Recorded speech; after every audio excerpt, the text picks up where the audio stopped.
Hey YouTube, here's a video on how to make tracer rifle ammo for 177 cal or any air rifle. I mean, it might work in a 22, but I'm not sure. Here's the glow-in-the-dark glue that I got that retails for about $1 to $2 at my local Michael's. If you know what that is, hobby store. What you're gonna need is these Craftsman primer or Premier, whatever you like to call it. I like to call it primer. You don't know, you're gonna need the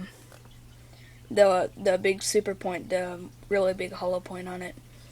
And what you're gonna want to do is you're gonna want to take the back first, is the skirt, and fill it full of this glue, the glow in the dark, not glue but paint, glue or paint, whatever you choose. And then once it's done, it will settle in quite a bit, even though it's settling now. I put quite a bit on there, and sorry about the shaky camera. You're gonna want to put just quite a bit in there, and then it will swell down and it'll be even to the back, so you can set it like this. Now this one hasn't been modded yet, and now what you're gonna want to do is you're gonna want to put a little bit in the tip. I'm not gonna do it, but I'm pretty sure you can figure it out. And when you charge it both ways with either an LED lamp light here or a or just one of those little LED super torches or whatever the little ones are, and you're gonna want to light it up underneath that, or a fluorescent light, whatever you have, the brightest light you have in your house.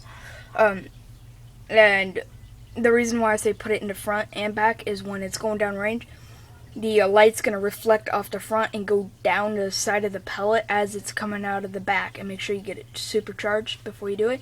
And that is gonna you're gonna want it to let it dry, no duh, but it's gonna glow up the whole pellet, so it's not really just a blank spot in the back and it only glows. It's gonna light up the whole pellet and you're gonna see it.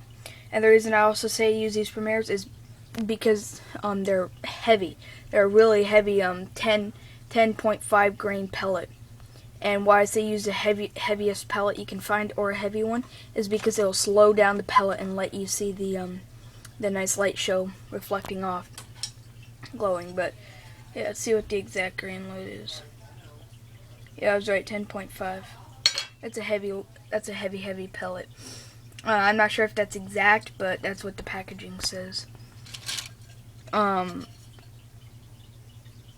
10.5. But also, when you're done with the pellet tin, another way of doing it, you can use it for trays like this. You put your pellets in there. I've been making a match flaming or incinerators ammo. But that's it for this video. Well, not quite. And if you want to store your ammo so you don't forget where it is, you should see my other video on this.